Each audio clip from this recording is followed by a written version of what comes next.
Station, this is Houston. Are you ready for the event?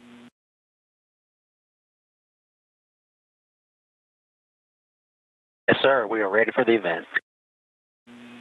Houston ACR, this is Mission Control Houston. Please call station for a voice check. Station, this is Houston ACR. How do you hear me?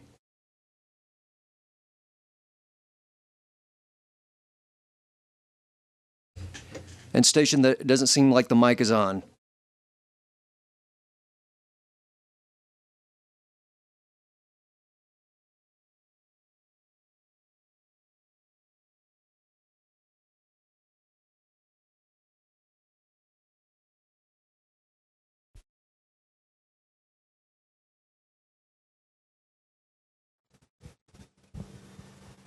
Okay, we tried a reboot. How's that?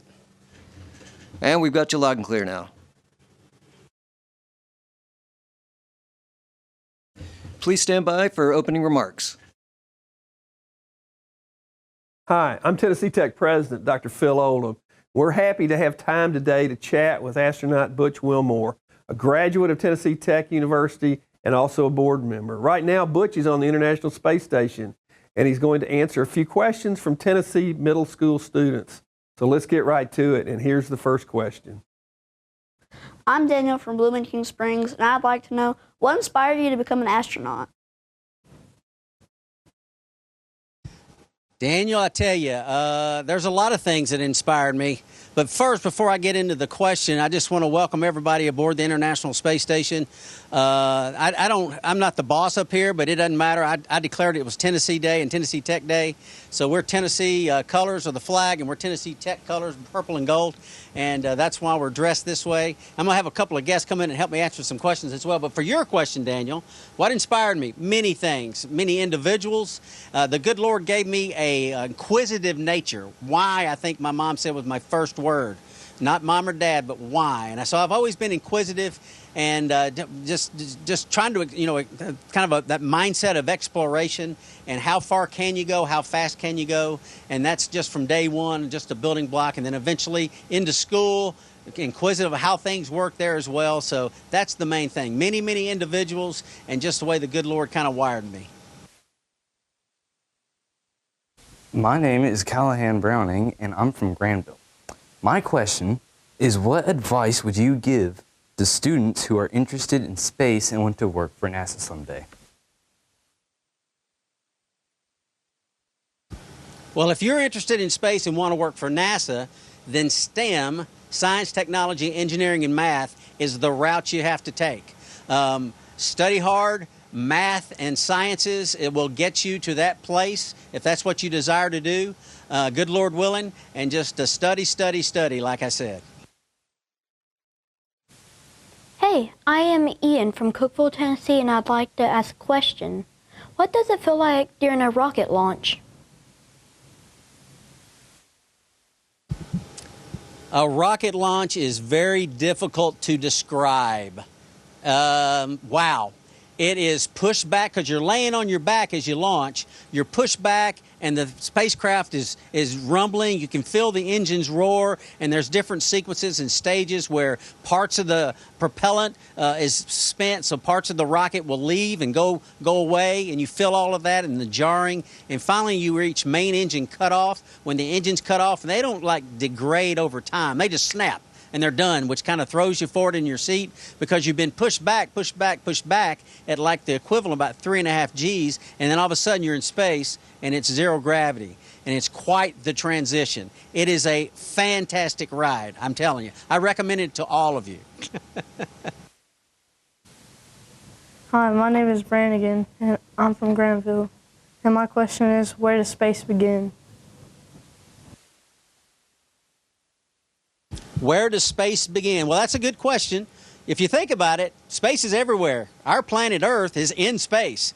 But from the vantage point of Earth, where we have determined that the atmosphere, it still continues on, but where our atmosphere, where we would say where space kind of impedes on our atmosphere, is about 62 miles. It's called the Kármán line. And that's the altitude at which we actually transition, we think, or we say we transition into the realm of space. That's a good question.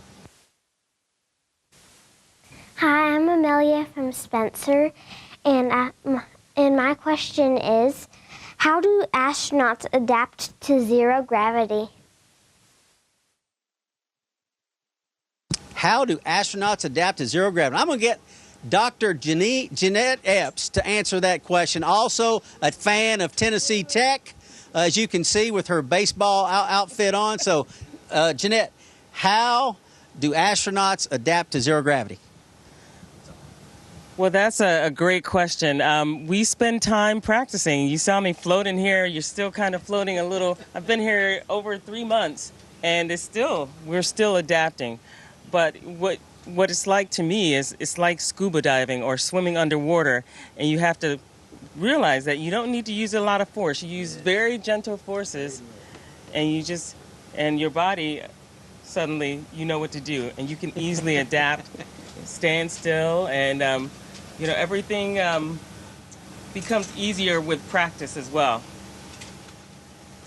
But it's very easy to get out of control, trust me. And it's fun sometimes. It's a lot of fun, too, to be out of control. That is true. All right, good question, Amelia. Next question. My name is Joan from Spencer. Can you float or show us a flip?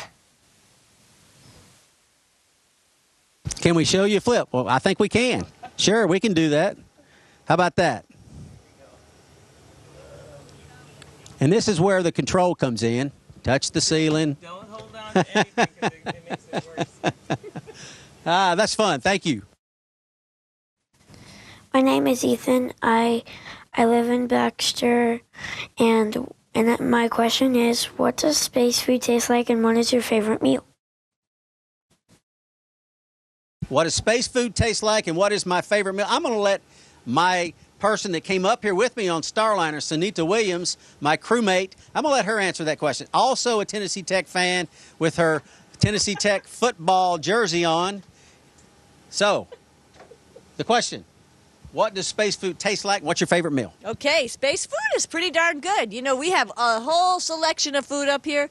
I think my favorite, though, is lasagna. And you put a little pesto sauce on that, spice it up, makes it taste really good. My second favorite food comes from our international partners. It's actually called tvorig, which is some sort of like cheesecake with some little nuts inside. And how do you like this jersey? Number 8. Yeah. That's great. Fantastic. Thank you. Thank you. All right, next question. Hello, my name is Luke Davis, and I'm from Livingston. I have a question. Have you ever seen something in space that surprised or amazed you? I think the answer is actually a little bit different than you might expect. I think everything in space surprises and amazes me. Looking back at the Earth is amazing.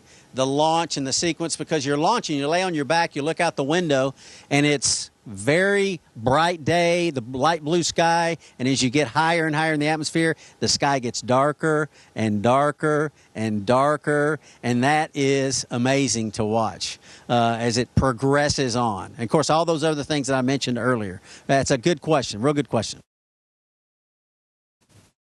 Hey, I'm Abner from Cookeville, and I wanted to ask, can you vote in space?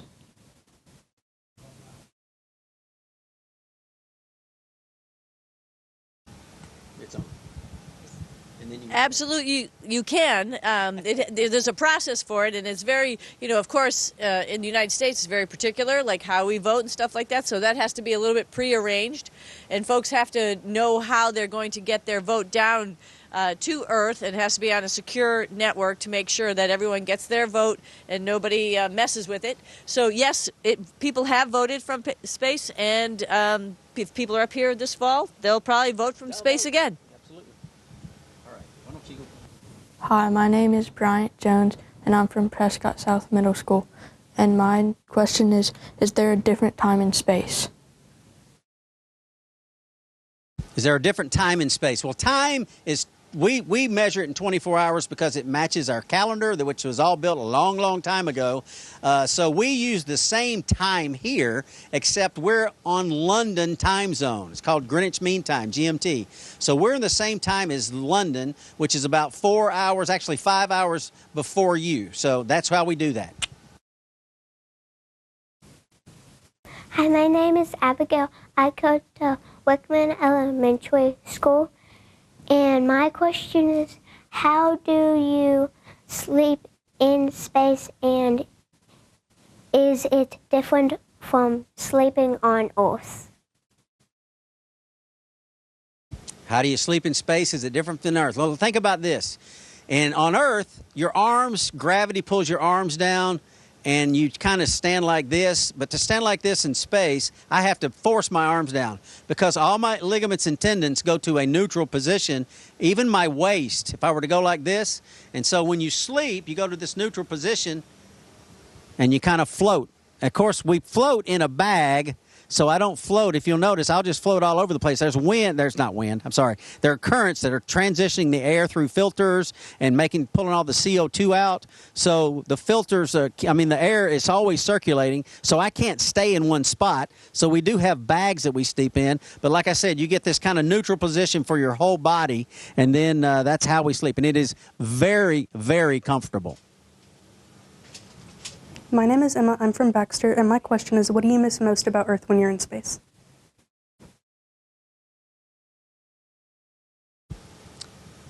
You know, I committed a long time ago not to enjoy what I have, not regret what I don't have. So I'm enjoying space. As you see, we're floating. Our crewmates, we're enjoying each other. We're having fun with each other. So let's focus on what we have. That's my mindset, instead of what we don't have. And that actually works very, very well.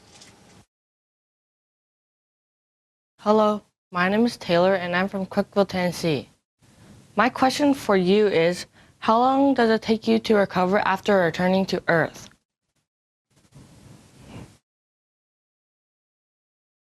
Okay, how long does it take you to recover after returning to Earth? Well, I'm going to let Suni answer that since she's back. She's in one of the other Tennessee Tech football. She loves Tennessee Tech football. Okay, what's it like returning to Earth? So returning to Earth is actually a little bit harder than coming to space. You know, gravity is tough. Here in space, you know, our bones and our muscles don't have to work against gravity. So as soon as we get back home, all of a sudden everything feels really heavy. However, we have exercise equipment up here that helps us prepare for returning to Earth. But it is hard no matter what. You know, we don't have to balance, so all those little small balance muscles have to get reawakened and work again once we get back home. So myself, I felt pretty tired when I got there. I had a hard time running fast, like I like to run fast back on Earth before I left. So getting those fast twitch muscles to move, that was a little bit hard. But, you know, you recover. You can't escape gravity, so you will recover.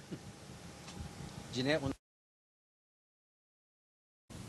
Hello, my name is Roy Chen. I came from Cookeville, Tennessee. Today my question is, how do spaceships avoid other moving things like meteorites?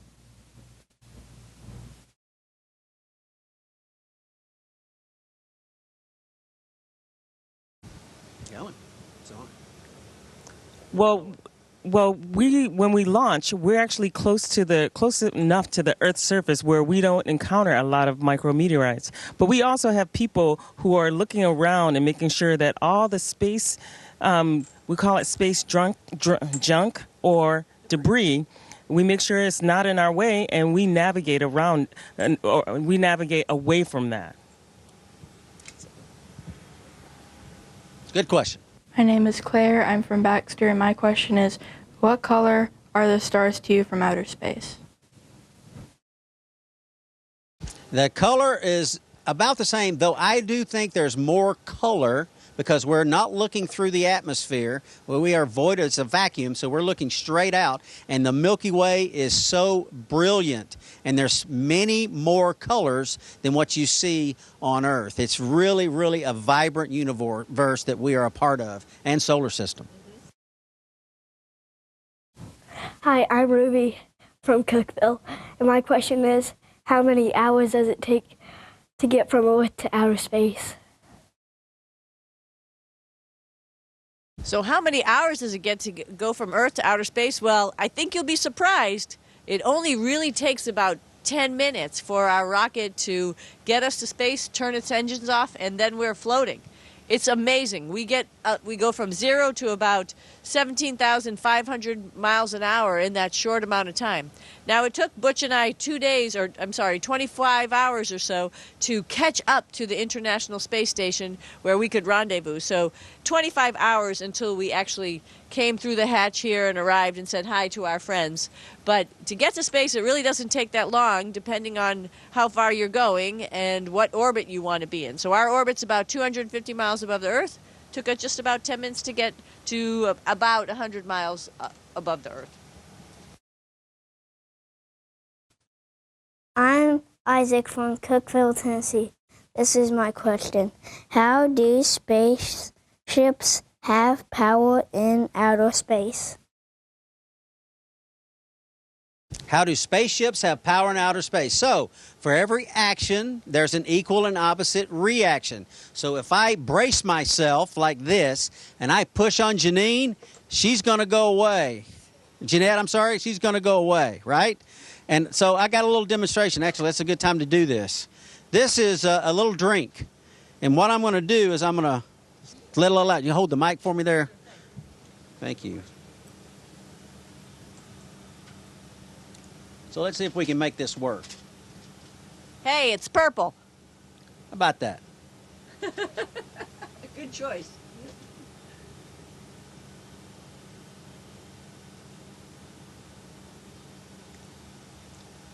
Can y'all see that? Ask me, can you see it? Can you guys see that? Purple. I'll blow against it. Get it going the other way. Add a little color so you can hopefully see it better. So for every action, so that's what a jet will fire, and it'll push us the opposite direction.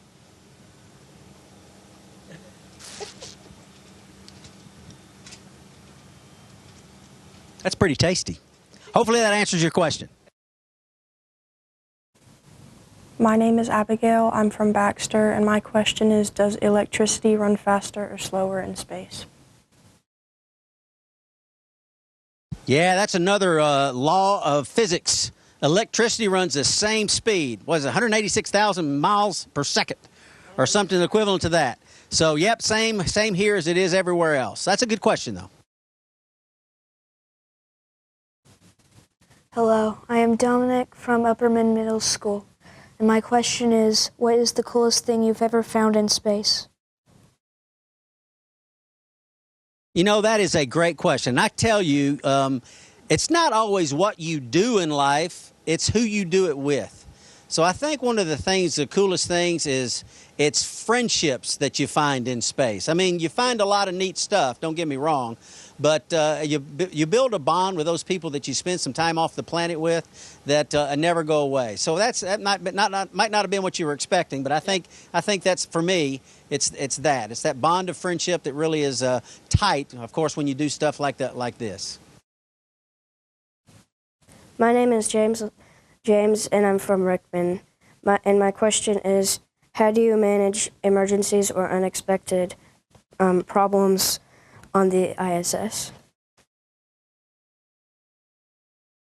Yeah, that's extensive training that we all do. We do it together. We do it individually, emergency training. So what if a hole gets in the International Space Station and we start losing pressure?